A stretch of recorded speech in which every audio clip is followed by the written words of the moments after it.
ഓം ശാന്തി 8-4-2025 പ്രഭാതമുരളി. മധുരമായ കുട്ടികളെ, സർവോത്തമമായ യുഗം ഈ സംഗമയുഗമാണ്. ഇതിൽ തന്നെയാണ് നിങ്ങൾ ആത്മാക്കൾ പരമാത്മാവായ ബാബയുമായി കണ്ടുമുട്ടുന്നത്. ഇതാണ് സത്യം സത്യമായ കുംഭമേള. ചോദ്യം: ഏതൊരു പാഠമാണ് ബാബ പഠിപ്പിക്കുന്നത്? അത് ഒരു മനുഷ്യനാലും പഠിപ്പിക്കാൻ സാധിക്കില്ല. ഉത്തരം: ദേഹി അഭിമാനി ആക്കുന്നതിനുള്ള പാഠം ഒരേയൊരു ബാബയാണ് പഠിപ്പിക്കുന്നത്. ഈ പാഠം ഒരു ദേഹധാരിക്കും പഠിപ്പിക്കാൻ സാധിക്കില്ല. ഏറ്റവും ആദ്യം നിങ്ങൾക്ക് ആത്മാവിന്റെ ജ്ഞാനം ലഭിക്കുന്നു. നിങ്ങൾക്കറിയാം, നമ്മൾ ആത്മാക്കൾ അഭിനേതാക്കളായി പാർട്ട് അഭിനയിക്കാൻ വന്നിരിക്കുകയാണ്. ഇപ്പോൾ നാടകം പൂർത്തിയാവുകയാണ്. ഈ ഡ്രാമ ഉണ്ടായതും ഉണ്ടാക്കപ്പെട്ടതുമാണ്. ഇതാരെങ്കിലും ഉണ്ടാക്കിയതല്ല. അതിനാൽ ഇതിന് ആദിയും അന്ത്യവും ഇല്ല. ഗീതം: ഉണരൂ പ്രിയതമകളെ, ഉണരൂ. ഓം ശാന്തി. ഈ ഗീതം അനേക തവണ കേട്ടിട്ടുണ്ടാകും. പ്രിയതമൻ പ്രിയതമകളോട് പറയുകയാണ്. ബാബ എപ്പോഴാണോ ശരീരത്തിൽ വരുന്നത്, അപ്പോഴാണ് പ്രിയതമൻ എന്ന് പറയുന്നത്. അല്ലെങ്കിൽ ബാബ അച്ഛനാണ്, നിങ്ങൾ കുട്ടികളും. നിങ്ങളെല്ലാവരും ഭക്തരാണ്. ഭഗവാനെ ഓർമ്മിക്കുന്നു. വധു വരനെ ഓർമ്മിക്കുന്നു. എല്ലാവരുടെയും പ്രിയതമനാണ് വരൻ. ബാബ ഇരുന്ന് കുട്ടികൾക്ക് മനസ്സിലാക്കി തരികയാണ്. ഇപ്പോൾ ഉണരൂ, പുതിയ യുഗം വരികയാണ്. പുതിയത് അർത്ഥം പുതിയ ലോകം, സത്യയുഗം. പഴയ ലോകമാണ് കലിയുഗം. ഇപ്പോൾ ബാബ വന്നിരിക്കുന്നു, നിങ്ങളെ സ്വർഗവാസി ആക്കുകയാണ്. ഞാൻ നിങ്ങളെ സ്വർഗവാസി ആക്കുകയാണ് എന്നൊരു മനുഷ്യനും പറയാൻ സാധിക്കില്ല. സന്യാസിമാർക്ക് സ്വർഗത്തെയും നരകത്തെയും തീർത്തും അറിയില്ല. ഏതുപോലെയാണോ മറ്റ് ധർമ്മങ്ങളുള്ളത്, അതുപോലെ സന്യാസിമാരുടേതും ഒരു ധർമ്മമാണ്. അത് ആദി സനാതന ദേവീദേവതാ ധർമ്മം അല്ല. ആദി സനാതന ദേവീദേവതാ ധർമ്മത്തിന്റെ സ്ഥാപന ഭഗവാനാണ് വന്ന് ചെയ്യുന്നത്. ആരാണോ നരകവാസികൾ, അവർ തന്നെയാണ് സത്യുഗി സ്വർഗവാസിയായി മാറുന്നത്. ഇപ്പോൾ നിങ്ങൾ നരകവാസികളല്ല. ഇപ്പോൾ നിങ്ങൾ സംഗമ യുഗത്തിലാണ്. സംഗമം നടുവിലാണ്. സംഗമത്തിൽ നിങ്ങൾ സ്വർഗവാസിയാകുന്നതിനുള്ള പുരുഷാർത്ഥം ചെയ്യുന്നു. അതിനാലാണ് സംഗമയുഗത്തിന് മഹിമയുള്ളത്. സർവോത്തമമായ കുംഭമേളയും വാസ്തവത്തിൽ ഇതാണ്. ഇതിനെ തന്നെയാണ് പുരുഷോത്തമം എന്ന് പറയുന്നത്. നിങ്ങൾക്കറിയാം, നമ്മളെല്ലാവരും ഒരച്ഛന്റെ കുട്ടികളാണ്. വിശ്വസാഹോദര്യം എന്ന് പറയാറില്ലേ? സർവാത്മാക്കളും പരസ്പരം സഹോദരങ്ങളാണ്. ഹിന്ദുസ്ഥാനികളും ചൈനക്കാരും സഹോദരങ്ങളാണ് എന്ന് പറയാറുണ്ട്. എല്ലാ ധർമ്മങ്ങളുടെയും ആധാരത്തിൽ സഹോദരങ്ങളാണ്. ഈ ജ്ഞാനം ഇപ്പോൾ നിങ്ങൾക്ക് ലഭിക്കുന്നു. ബാബ മനസ്സിലാക്കി തരുന്നു, നിങ്ങൾ പിതാവായ എന്റെ കുട്ടികളാണ്. ഇപ്പോൾ നിങ്ങൾ സന്മുഖത്ത് കേൾക്കുകയാണ്. അവരാണെങ്കിൽ പറയുക മാത്രം ചെയ്യുന്നു. സർവാത്മാക്കളുടെയും പിതാവ് ഒരാളാണ്. ആ ഒരാളെയാണ് എല്ലാവരും ഓർമ്മിക്കുന്നത്. സ്ത്രീയിലും പുരുഷനിലും രണ്ടുപേരിലും ആത്മാവുണ്ട്. ആ കണക്കനുസരിച്ച് സഹോദരങ്ങളാണ്. പിന്നീട് സഹോദരി സഹോദരൻ, അതിനുശേഷമാണ് ഭാര്യ ഭർത്താക്കന്മാർ ആകുന്നത്. അതിനാൽ ബാബ വന്ന് കുട്ടികൾക്ക് മനസ്സിലാക്കി തരികയാണ്. ആത്മാക്കളും പരമാത്മാവും വളരെ കാലം വേർപെട്ടിരുന്നു എന്ന് പാടാറുണ്ട്. നദികളും സാഗരവും ഒരുപാട് കാലം വേറിട്ടിരുന്നു എന്ന് പാടാറില്ല. വലിയ വലിയ നദികൾ സാഗരവുമായി കൂടിച്ചേരുന്നുണ്ട്. ഇതും കുട്ടികൾക്കറിയാം. നദി സാഗരത്തിന്റെ കുട്ടിയാണ്. സാഗരത്തിൽ നിന്നും വെള്ളം മുകളിലേക്ക് പോകുന്നു. മേഘങ്ങളായി പർവ്വതമുകളിൽ പെയ്യുന്നു. പിന്നീട് നദികളായി മാറുന്നു. അതിനാൽ എല്ലാം സാഗരത്തിന്റെ പെൺമക്കളും ആൺമക്കളുമാണ്. വളരെയധികം പേർക്ക് വെള്ളം എവിടെ നിന്നാണ് വരുന്നത് എന്നതുപോലും അറിയില്ല. ഇതും പഠിപ്പിക്കുന്നുണ്ട്. അതിനാൽ ഇപ്പോൾ കുട്ടികൾക്കറിയാം, ജ്ഞാനസാഗരൻ ഒരേ ഒരു ബാബയാണ്. ഇതും മനസ്സിലാക്കി തരുന്നു, നിങ്ങൾ എല്ലാവരും ആത്മാക്കളാണ്. അച്ഛൻ ഒന്നാണ്. ആത്മാവും നിരാകാരമാണ്. പിന്നീട് എപ്പോഴാണോ സാകാരത്തിലേക്ക് വരുന്നത്, അപ്പോഴാണ് പുനർജന്മം എടുക്കുന്നത്. ബാബയും എപ്പോഴാണോ സാകാരത്തിലേക്ക് വരുന്നത്, അപ്പോഴാണ് കാണുന്നത്. ബാബയുമായി കണ്ടുമുട്ടുന്നത് ഒരു തവണ മാത്രമാണ്. ഈ സമയത്ത് വന്ന് എല്ലാവരെയും കാണുകയാണ്. ഇത് ഭഗവാനാണ് എന്നതും അറിയും. ഗീതയിൽ കൃഷ്ണന്റെ പേര് വെച്ചിരിക്കുന്നു. എന്നാൽ കൃഷ്ണന് ഇവിടെ വരാൻ കഴിയില്ല. കൃഷ്ണൻ എങ്ങനെ അപവാദം കേൾക്കും? കൃഷ്ണന്റെ ആത്മാവ് ഈ സമയത്തുണ്ട് എന്നത് നിങ്ങൾക്ക് അറിയാം. ആദ്യമാദ്യം നിങ്ങൾക്ക് ആത്മജ്ഞാനമാണ് ലഭിക്കുന്നത്. നിങ്ങൾ ആത്മാക്കളാണ്. ഇത്രയും സമയം ശരീരമാണ് എന്ന് കരുതിയാണ് ജീവിച്ചത്. ഇപ്പോൾ ബാബ വന്ന് ദേഹി അഭിമാനിയാക്കി മാറ്റുകയാണ്. സാധു സന്യാസിമാർ ആരും ഒരിക്കലും നിങ്ങളെ ആത്മ അഭിമാനികളാക്കി മാറ്റുന്നില്ല. നിങ്ങൾ കുട്ടികളാണ്. നിങ്ങൾക്ക് പരിധിയില്ലാത്ത അച്ഛനിൽ നിന്നും സമ്പത്ത് ലഭിക്കുന്നു. നിങ്ങളുടെ ബുദ്ധിയിലുണ്ട്, നമ്മൾ പരംധാമത്തിൽ വസിക്കുന്നവരാണ്. പിന്നീട് നമ്മൾ ഇവിടെ പാർട്ടഭിനയിക്കാൻ വന്നതാണ്. ഇപ്പോൾ ഈ നാടകം പൂർത്തിയാവുകയാണ്. ഈ ഡ്രാമ ആരും ഉണ്ടാക്കിയതല്ല. ഇത് ഉണ്ടായതും ഉണ്ടാക്കപ്പെട്ടതുമായ ഡ്രാമയാണ്. ഈ ഡ്രാമ എപ്പോൾ മുതലാണ് ആരംഭിച്ചത് എന്ന് നിങ്ങളോട് ചോദിക്കുന്നു. നിങ്ങൾ പറയൂ, ഇത് അനാദിയായ ഡ്രാമയാണ്. ഇതിന് ആദിയോ അന്ത്യമോ ഉണ്ടാവുകയില്ല. പുതിയത് തന്നെ പഴയതും പഴയത് തന്നെ പുതിയതും ആയിക്കൊണ്ടിരിക്കും. ഈ പാഠം നിങ്ങൾ കുട്ടികൾക്ക് പക്കായാണ്. പുതിയ ലോകം എപ്പോഴാണ് ഉണ്ടാകുന്നത്, പിന്നീടത് എപ്പോഴാണ് പഴയതാകുന്നത് എന്നത് നിങ്ങൾക്കറിയാം. ഇത് ചിലരുടെ ബുദ്ധിയിൽ പൂർണമായുണ്ട്.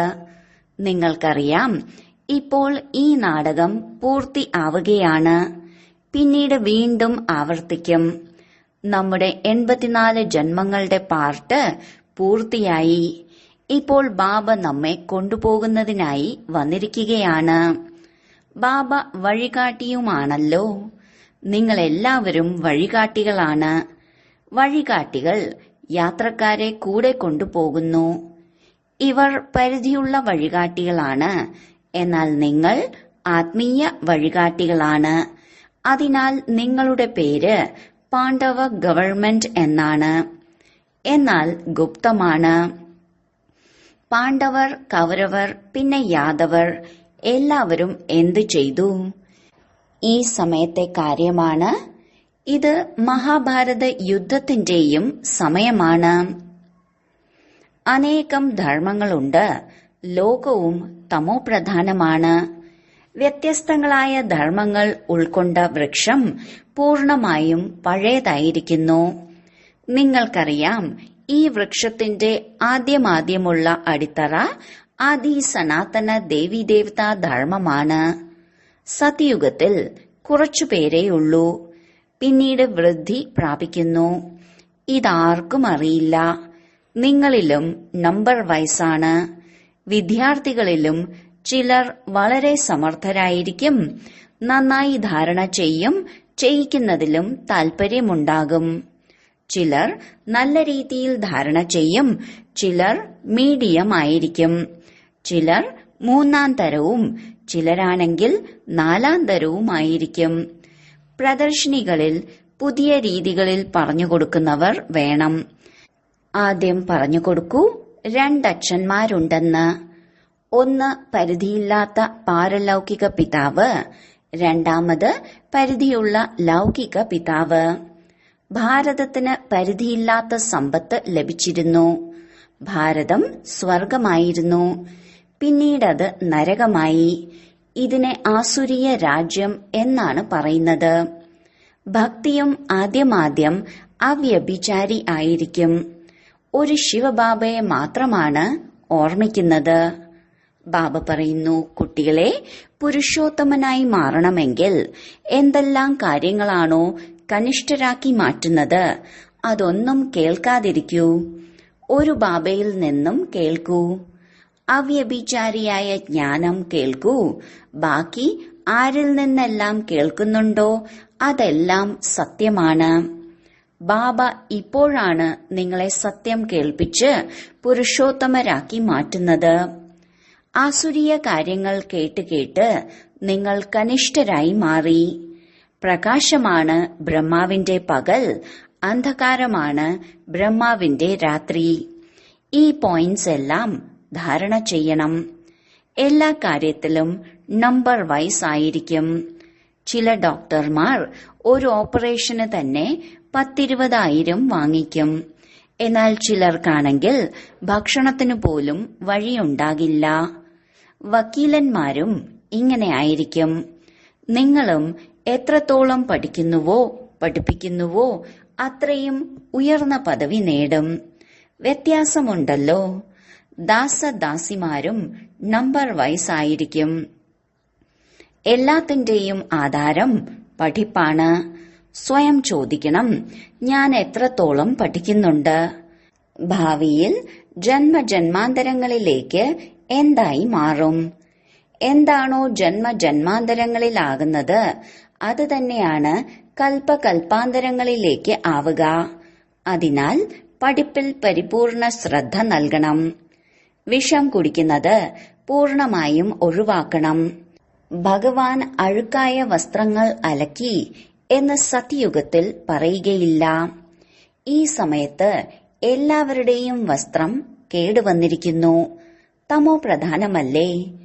ഇതും മനസ്സിലാക്കേണ്ട കാര്യമല്ലേ? ഏറ്റവും പഴയ വസ്ത്രം ആരുടേതാണ്? നമ്മുടേത്. ഈ സമയം ശരീരത്തെ മാറ്റിക്കൊണ്ടിരിക്കുകയാണ്.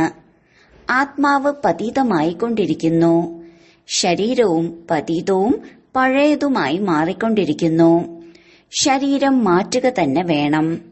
ആത്മാവ് മാറുകയില്ല. ശരീരത്തിന് പ്രായമായി മരണം സംഭവിച്ചു. ഇതും ഡ്രാമയിൽ ഉള്ളതാണ്. എല്ലാവരുടേതും പാർട്ടാണ്. ആത്മാവ് അവിനാശിയാണ്. ആത്മാവ് സ്വയം പറയുന്നു, ഞാൻ ശരീരം ഉപേക്ഷിക്കുകയാണ്. ദേഹി അഭിമാനി ആകേണ്ടി വരും. മനുഷ്യർ എല്ലാവരും ദേഹ അഭിമാനികളാണ്. പകുതി കൽപ്പം ദേഹ അഭിമാനികളും പകുതി കൽപ്പം ദേഹി അഭിമാനികളും. ദേഹി അഭിമാനി ആയതിനാൽ സത്യുഗത്തിലെ ദേവതകൾക്ക് മോഹജീത് എന്ന ടൈറ്റിൽ ലഭിച്ചിരിക്കുന്നു.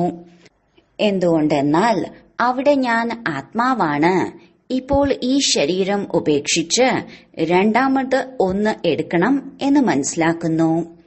മോഹജീത് രാജാവിന്റെയും കഥയുണ്ടല്ലോ.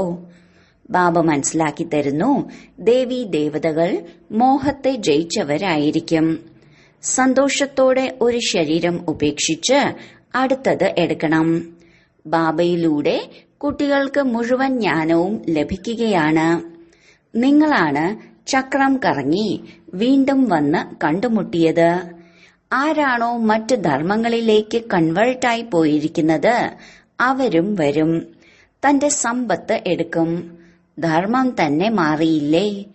അറിയില്ല എത്ര സമയം ആ ധർമ്മത്തിൽ ഉണ്ടായിരുന്നുവെന്ന്. 2-3 ജന്മങ്ങൾ എടുക്കും. ആരെയെങ്കിലും ഹിന്ദുവിൽ നിന്ന് മുസ്ലിമാക്കി മാറ്റിയിട്ടുണ്ടെങ്കിൽ ആ ധർമ്മത്തിൽ വന്നുകൊണ്ടിരിക്കും. പിന്നീടാണ് ഇവിടെ വരുന്നത്. ഇതെല്ലാം വിസ്താരത്തിലുള്ള കാര്യമാണ്. ബാബ പറയുന്നു, ഇത്രയും കാര്യങ്ങൾ ഓർമ്മിക്കാൻ സാധിക്കില്ല. ശരി, ഞാൻ ബാബയുടെ കുട്ടിയാണെന്നെങ്കിലും മനസ്സിലാക്കൂ. നല്ല നല്ല കുട്ടികൾ പോലും മറന്നുപോകുന്നു. ബാബയെ ഓർമ്മിക്കുന്നേയില്ല. മായ ഇതിൽ മറപ്പിക്കുന്നു. നിങ്ങളും മുൻപ് മായയുടെ അനുയായി ആയിരുന്നല്ലോ. ഇപ്പോൾ ഈശ്വരന്റേതായി മാറിയിരിക്കുന്നു. അതും ഡ്രാമയിലെ പാർട്ടാണ്. സ്വയം ആത്മാവാണെന്ന് മനസ്സിലാക്കി ബാബയെ ഓർമ്മിക്കൂ. എപ്പോഴാണോ നിങ്ങൾ ആത്മാക്കൾ ആദ്യമായി ശരീരത്തിലേക്ക് വന്നത്, അപ്പോൾ പവിത്രമായിരുന്നു. പിന്നീട് പുനർജന്മങ്ങൾ എടുത്തെടുത്ത് പതീതമായതാണ്. ഇപ്പോൾ വീണ്ടും ബാബ പറയുന്നു, നഷ്ടമോഹ ആകൂ. ഈ ശരീരത്തോട് പോലും മോഹം വയ്ക്കരുത്. ഇപ്പോൾ നിങ്ങൾ കുട്ടികൾക്ക് ഈ പഴയ ലോകത്തോട് പരിധിയില്ലാത്ത വൈരാഗ്യമുണ്ടാകുന്നു. എന്തുകൊണ്ടെന്നാൽ ഈ ലോകത്തിൽ എല്ലാവരും പരസ്പരം ദുഃഖം നൽകുന്നവരാണ്. അതിനാൽ ഈ പഴയ ലോകത്തെ തന്നെ മറന്നേക്കൂ. നമ്മൾ അശരീരിയായാണ് വന്നത്. ഇപ്പോൾ വീണ്ടും അശരീരിയായി തന്നെ തിരിച്ചു പോകണം. ഇപ്പോൾ ഈ ലോകം തന്നെ അവസാനിക്കാനുള്ളതാണ്. തമോ പ്രധാനത്തിൽ നിന്നും സതോ പ്രധാനമായി മാറുന്നതിനായി എന്നെ മാത്രം ഓർമ്മിക്കൂ എന്ന് ബാബ പറയുന്നു. എന്നെ മാത്രം ഓർമ്മിക്കൂ എന്ന് കൃഷ്ണന് പറയാൻ സാധിക്കില്ല. കൃഷ്ണൻ സത്യയുഗത്തിലാണ് ഉള്ളത്. ബാബ പറയുന്നു, എന്നെ നിങ്ങൾ പതീത പാവനൻ എന്ന് വിളിക്കാറുണ്ടല്ലോ. അതിനാൽ ഇപ്പോൾ എന്നെ ഓർമ്മിക്കൂ. ഞാൻ പാവനമായി മാറുന്നതിനായി ഈ യുക്തി പറഞ്ഞു തരികയാണ്. കൽപ്പകൽപ്പത്തിലേക്ക് യുക്തി പറഞ്ഞു തരുന്നു. എപ്പോഴാണോ പഴയ ലോകമാകുന്നത്, അപ്പോൾ ഭഗവാന് വരേണ്ടതായി വരുന്നു. മനുഷ്യരാണെങ്കിൽ ഡ്രാമയുടെ ആയുസ്സിനെ വലിച്ചു നീട്ടി. അതിനാൽ മനുഷ്യർ പൂർണമായും എല്ലാം മറന്നിരിക്കുന്നു. ഇപ്പോൾ നിങ്ങൾക്കറിയാം, ഇത് സംഗമയുഗമാണ്.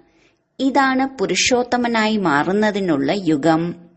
മനുഷ്യരാണെങ്കിൽ തീർത്തും അന്ധകാരത്തിലാണ്. ഈ സമയത്ത് എല്ലാവരും തമോ പ്രധാനമാണ്. ഇപ്പോൾ നിങ്ങൾ തമോ പ്രധാനത്തിൽ നിന്നും സതോ പ്രധാനമായി മാറുകയാണ്. നിങ്ങളാണ് ഏറ്റവുമധികം ഭക്തി ചെയ്തത്. ഇപ്പോൾ ഭക്തി മാർഗം അവസാനിക്കുകയാണ്. ഭക്തി മൃത്യു ലോകത്തിലാണ്. പിന്നീട് അമരലോകം വരും. നിങ്ങൾ ഈ സമയത്ത് ജ്ഞാനം എടുക്കുകയാണ്.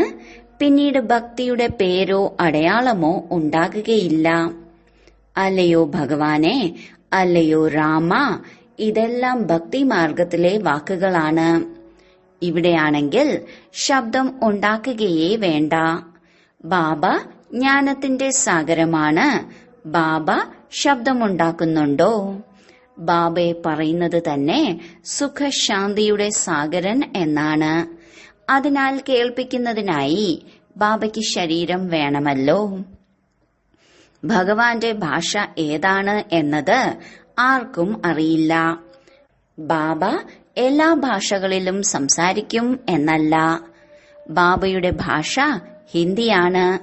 ബാബ ഒരേ ഒരു ഭാഷയിലാണ് മനസ്സിലാക്കി തരുന്നത്. പിന്നീട് നിങ്ങൾ വിവർത്തനം ചെയ്ത് മനസ്സിലാക്കി കൊടുക്കുന്നു. വിദേശികൾ ആരെയെല്ലാം കാണുന്നുവോ അവർക്കും ബാബയുടെ പരിചയം നൽകണം. ബാബ ആദി സനാതന ദേവീദേവത ധർമ്മത്തിന്റെ സ്ഥാപന ചെയ്യുകയാണ്. ത്രിമൂർത്തികളെ കാണിച്ച് മനസ്സിലാക്കി കൊടുക്കണം. പ്രജാപിത ബ്രഹ്മാവിന് എത്ര ബ്രഹ്മകുമാരന്മാരും കുമാരിമാരും ആണ്. ആരെങ്കിലും വരികയാണെങ്കിൽ അവരോട് ആദ്യം ചോദിക്കൂ, ആരുടെ അടുത്തേക്കാണ് വന്നിരിക്കുന്നത്. ബോർഡ് എഴുതി വെച്ചിട്ടുണ്ട്, പ്രജാപിതാവ് രചയിതാവായിരിക്കുന്നു. എന്നാൽ ഇദ്ദേഹത്തെ ഭഗവാൻ എന്ന് പറയാൻ കഴിയില്ല. ഭഗവാൻ എന്ന് നിരാകാരനെയാണ് പറയുന്നത്. ഈ ബ്രഹ്മകുമാരി കുമാരന്മാർ ബ്രഹ്മാവിന്റെ സന്താനങ്ങളാണ്. നിങ്ങൾ ഇവിടേക്ക് എന്തിനു വേണ്ടി വന്നതാണ്? ഞങ്ങളുടെ പിതാവുമായി നിങ്ങൾക്കെന്ത് കാര്യം? അച്ഛന്റെ അടുത്ത് മക്കൾക്ക് തന്നെയല്ലേ കാര്യമുണ്ടാകുക. ഞങ്ങൾക്ക് ബാബയെ നല്ല രീതിയിൽ അറിയാം. പാടിയിട്ടുണ്ട്, മകൻ അച്ഛനെ പ്രശസ്തനാക്കും. നമ്മൾ ബാബയുടെ കുട്ടികളാണ്.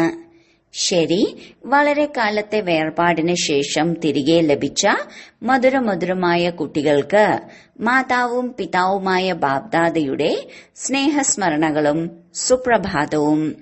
ആത്മീയ അച്ഛന്റെ ആത്മീയ കുട്ടികൾക്ക് നമസ്കാരം. ധാരണയ്ക്കുള്ള മുഖ്യസാരം: 1. പുരുഷോത്തമനായി മാറണം. അതിനാൽ പതീതമാക്കി മാറ്റുന്ന ആസുരീയമായ ഒരു കാര്യങ്ങളും കേൾക്കരുത്. ഒരു ബാബയിൽ നിന്ന് മാത്രം അവ്യഭിചാരിയായ ജ്ഞാനം കേൾക്കണം. 2. നഷ്ടമോഹ ആവുന്നതിനായി ദേഹി അഭിമാനി ആകാനുള്ള പരിപൂർണ പുരുഷാർത്ഥം ചെയ്യണം. ബുദ്ധിയിലുണ്ടാകണം, ഇത് പഴയ ദുഃഖം നൽകുന്ന ലോകമാണ്, ഇതിനെ മറക്കണം. ഇതിനോട് പരിധിയില്ലാത്ത വൈരാഗ്യം ഉണ്ടാകണം. വരദാനം: സംഗമയുഗത്തിലെ സർവപ്രാപ്തികളെയും സ്മൃതിയിൽ വെച്ച് കയറുന്ന കലയുടെ അനുഭവം ചെയ്യുന്നവരായ ശ്രേഷ്ഠ പ്രാപ്തിയുള്ളവരായി ഭവിക്കൂ. പരമാത്മാ മിലനത്തിന്റെ അഥവാ പരമാത്മ ജ്ഞാനത്തിന്റെ വിശേഷതയാണ് അവിനാശി പ്രാപ്തികൾ ഉണ്ടാക്കുക. സംഗമയുഗം പുരുഷാർത്ഥി ജീവിതവും സത്യയുഗം പ്രാപ്തി ജീവിതവും എന്നല്ല. സംഗമയുഗത്തിന്റെ വിശേഷതയാണ് ഒരു ചുവട് വയ്ക്കുന്നതിലൂടെ 1000 മടങ്ങ് പ്രാപ്തി നേടുക. കേവലം പുരുഷാർത്ഥി മാത്രമല്ല, എന്നാൽ ശ്രേഷ്ഠമായ പ്രാപ്തിയും. ഈ സ്വരൂപത്തെ സദാ മുന്നിൽ വയ്ക്കൂ. ശ്രേഷ്ഠമായ ഭാവി കാണുമ്പോൾ സഹജമായി തന്നെ കയറുന്ന കലയുടെ അനുഭവം ചെയ്യാം. നേടേണ്ടത് നേടിക്കഴിഞ്ഞു. ഈ പാട്ട് പാടുമ്പോൾ ബുദ്ധിമുട്ടുകളിൽ നിന്നും ഞെട്ടലുകളിൽ നിന്നും രക്ഷപ്പെടും. സ്ലോഗൻ: ബ്രാഹ്മണരുടെ ശ്വാസമാണ് ധൈര്യം. അതിലൂടെ അതികഠിനമായ കാര്യം പോലും സഹജമാകും. അവ്യക്ത സൂചന: കമ്പൈൻഡ് രൂപത്തിന്റെ സ്മൃതിയിലൂടെ സദാ വിജയികളായി മാറൂ. നാം ബ്രഹ്മബാബയെ കണ്ടു. ശിവബാബയോടൊപ്പം സ്വയം സദാ കമ്പൈൻഡ് രൂപം അനുഭവം ചെയ്തു, അനുഭവം ചെയ്യിച്ചു. ഈ കമ്പൈൻഡ് സ്വരൂപത്തെ ആർക്കും വേർപെടുത്താൻ സാധിക്കില്ല. ഇങ്ങനെ സുപുത്രരായ കുട്ടികൾ സദാ സ്വയത്തെ ബാബയോടൊപ്പം കമ്പൈൻഡായി അനുഭവം ചെയ്യും. പിന്നെ ഒരു ശക്തിക്കും അവരെ വേർപെടുത്താൻ സാധിക്കില്ല. ഓം ശാന്തി.